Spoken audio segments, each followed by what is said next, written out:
In the winter of 1961, a 63-year-old man, named only in the records as Patient 14, checked into a Midwestern teaching hospital, complaining of bone pain in his left hip. He had a modest pension, a daughter who visited on Sundays, and an adenocarcinoma that had been diagnosed 8 months earlier. He was poor. He was black. He was told he was receiving treatment. He was not receiving treatment. What patient 14 received was a dose of full-body radiation calibrated not to heal him. There was no therapeutic protocol on that chart, but to determine at what threshold the human bone marrow collapses completely. The answer, which the researchers already suspected, was not recorded in any civilian medical journal. It was forwarded to a defense research office, whose name does not appear on any document that the hospital retained. That is where this investigation begins. Not with a theory with a memo. I came to this through a different door than most who have followed this trail. My background is forensic, not in the legal sense, but in the medical examiner's sense. I was trained to read what bodies do when institutional systems fail them, to find the discontinuity between what the paperwork says happened and what the physical evidence says happened instead. When a colleague handed me a photocopy of what appeared to be an internal correspondence from a large Midwestern hospital, dated 1968, referencing a research protocol that had been administratively closed 4 years earlier, I recognized immediately that the gap between those two dates was not a clerical oversight.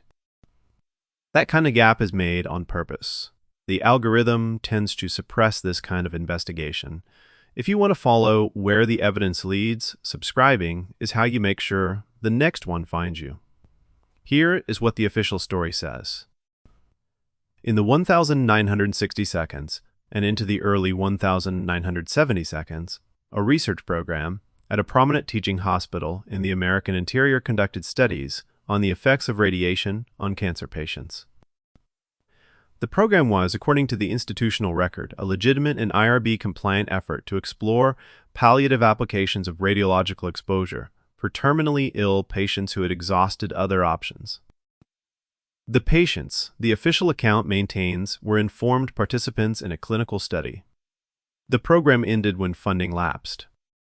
It was reviewed decades later by a faculty committee that found procedural irregularities, issued a statement of institutional regret, and closed the file. That is the story. Here is the problem with that story. The funding did not lapse.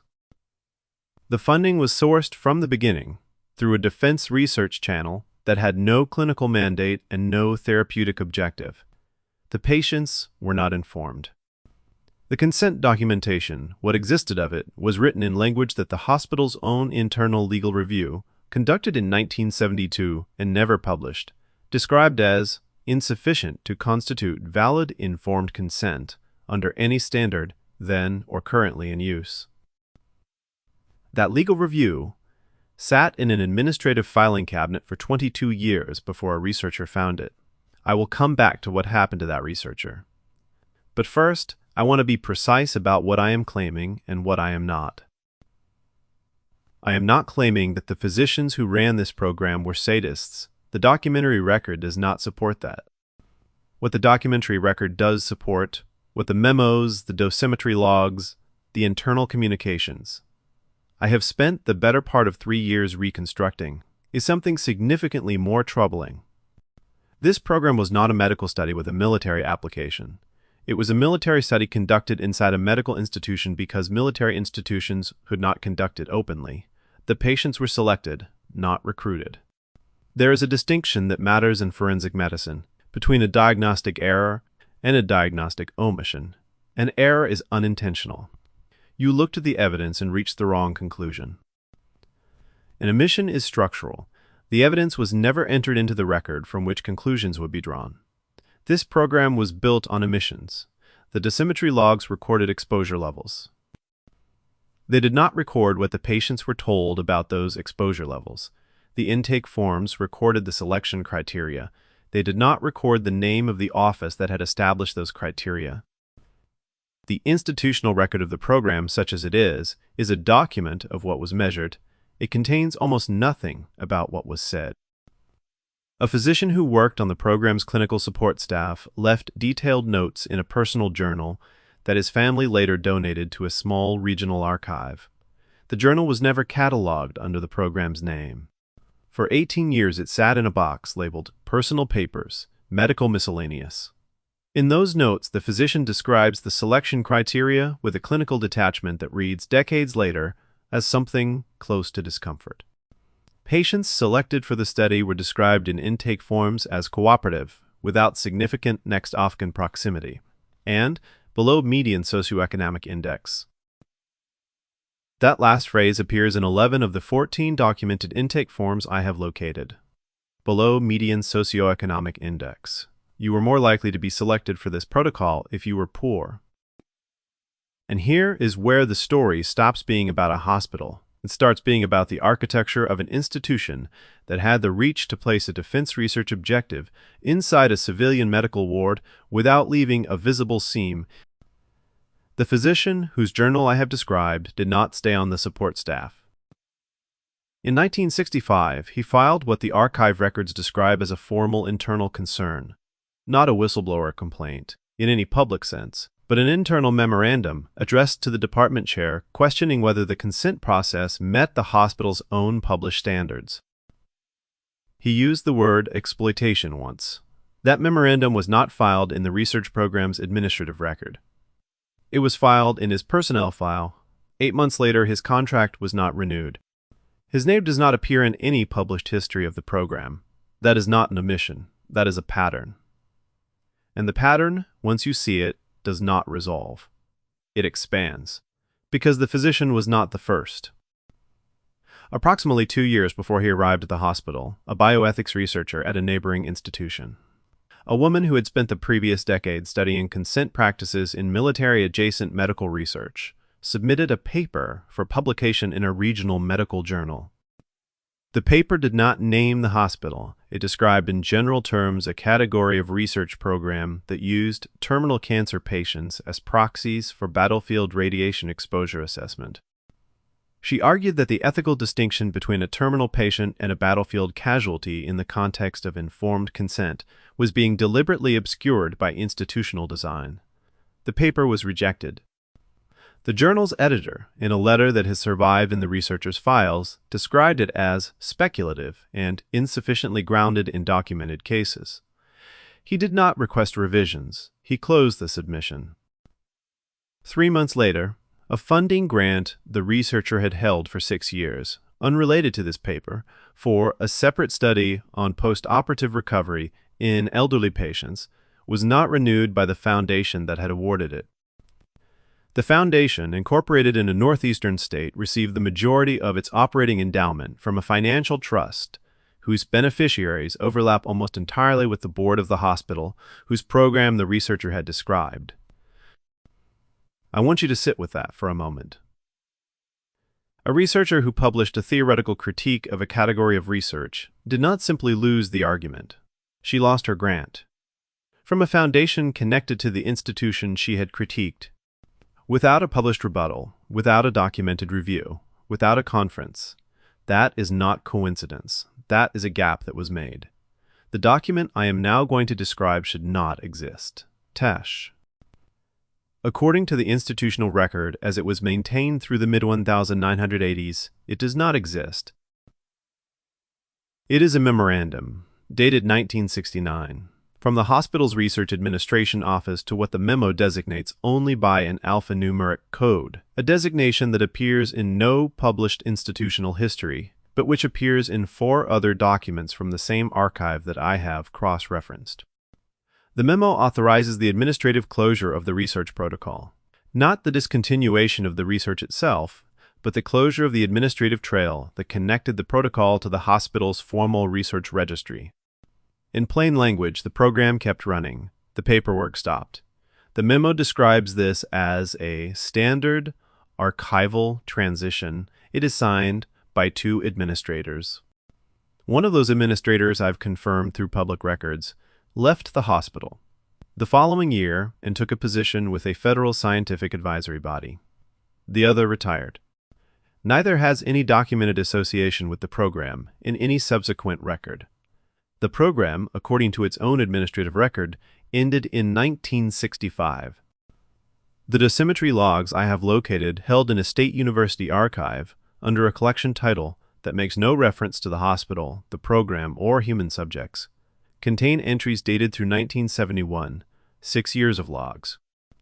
No corresponding paperwork, no consent forms, no institutional review.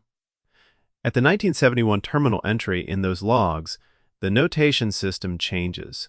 The codes used to identify subjects shift from a 2-letter prefix to a single letter. I have not been able to determine what that shift represents. What I can tell you is that the single-letter prefix system appears nowhere else in the archive's holdings. It appears nowhere in the hospital's administrative records.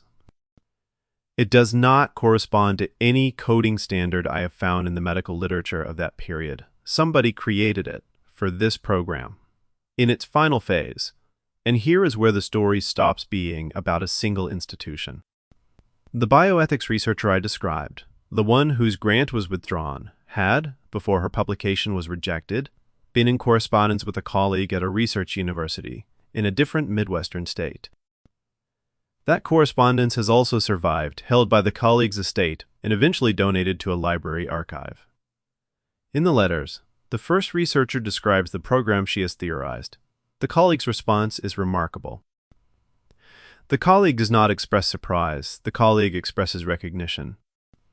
In a letter dated 1963, the colleague writes, and I am paraphrasing a document held in a physical archive, not a published source, that a program matching this description had been the subject of an informal inquiry at his own institution 2 years prior, that the inquiry had been administratively redirected, and that he had been advised by his department chair not to pursue it further. 2 institutions, 2 cities, 1 category of program, 1 pattern of redirection. Who had the reach to make that happen? Who had the reach to operate simultaneously inside 2 separate teaching hospitals, to redirect internal inquiries at both, to withdraw funding from a critic at a foundation connected to neither institution directly, but to both indirectly through trust beneficiary chains? What kind of coordinating body, never named in any of these documents, always present only as an alphanumeric designation, a funding code, and administrative instruction, moves through civilian medical infrastructure without leaving a name? The evidence does not tell us everything, but it tells us enough. In 1994, a journalist working for a regional newspaper filed a public records request for documents related to the hospital's historical research programs. The hospital responded that the relevant records had been transferred to a federal archive in the 1972nd as part of a standard administrative process. The federal archive, when contacted, said it had no record of the transfer. The hospital, when asked to provide documentation of the transfer, provided a letter referencing a memorandum. The memorandum, when requested, did not exist in the hospital's files. It had, the hospital's records office explained, likely been included in the transferred materials. The materials that the Federal Archive had no record of receiving, the journalist published 3 articles. The 3rd article described the dosimetry logs I have referenced in this investigation. She had located a portion of them through a source she did not name. 6 weeks after the 3rd article appeared, the newspaper's editor received a letter from the hospital's legal office. The letter did not threaten litigation. It did not dispute the facts. It expressed, in the formal language of institutional correspondence, a concern about the accuracy of the characterization of the program's consent practices, and noted that the hospital's administration would be available for a follow-up interview. That interview never occurred. The series did not continue. The journalist left the newspaper the following year. She left behind her notes. Those notes, which a former colleague preserved, contain a reference I have been unable to verify through any other source, a reference to a meeting, described secondhand through her unnamed source, in which a representative of the defense office connected to the program's funding was present at the hospital during the administrative closure process in 1969, present physically. In the building, the representative, per the notes, reviewed the dosimetry logs before the logs were removed from the hospital's internal record system and placed in the external archive where I eventually found them. That is not a hospital closing a research program. That is an extraction.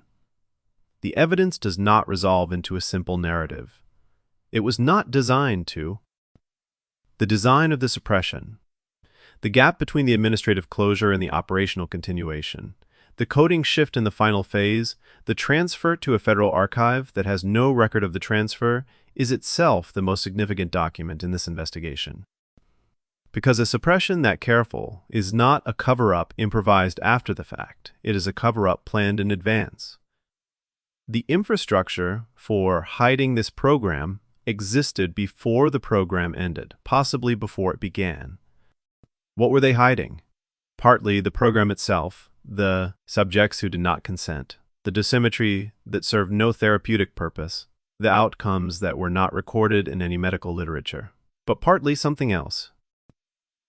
Partly the demonstration that this was possible, that a defense research objective could be introduced into a civilian medical institution, operated there for a decade, protected from internal whistleblowers by administrative mechanisms, and closed without a public record of its existence, and that the institution would survive. The department chairs would retire, the administrators would move to federal advisory positions, the journals would not publish the critiques, the grants would be withdrawn, and the logs would sit in an archive under a title that mentioned none of it. They were hiding a proof of concept. The tell, if you want to call it that, is not in the dosimetry logs, as damning as those are. The tell is in the legal review, the one conducted in 1972, never published. That described the consent documentation as insufficient to constitute valid, informed consent under any standard then or currently in use. That review was commissioned internally.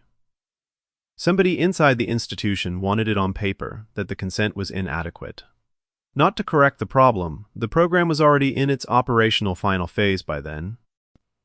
Not to expose it, the review was never published, never sent to a regulatory body, never cited in any subsequent proceeding, to record it for someone.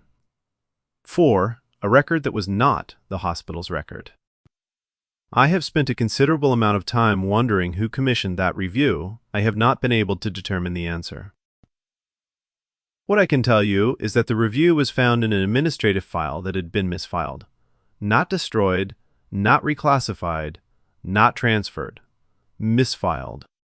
Placed in the wrong folder in a storage room that was scheduled for disposal, and then for reasons the archive cannot document was not disposed of. The review survived because someone made a mistake. Everything else survived because someone was careful the records. Remember the logs. Remember, the question is whether we are willing to read what they actually say. Share this with one person who asks why the paperwork stops when the program keeps running. That is how this kind of knowledge survives. I will see you in the next investigation. Until then, check the filing date.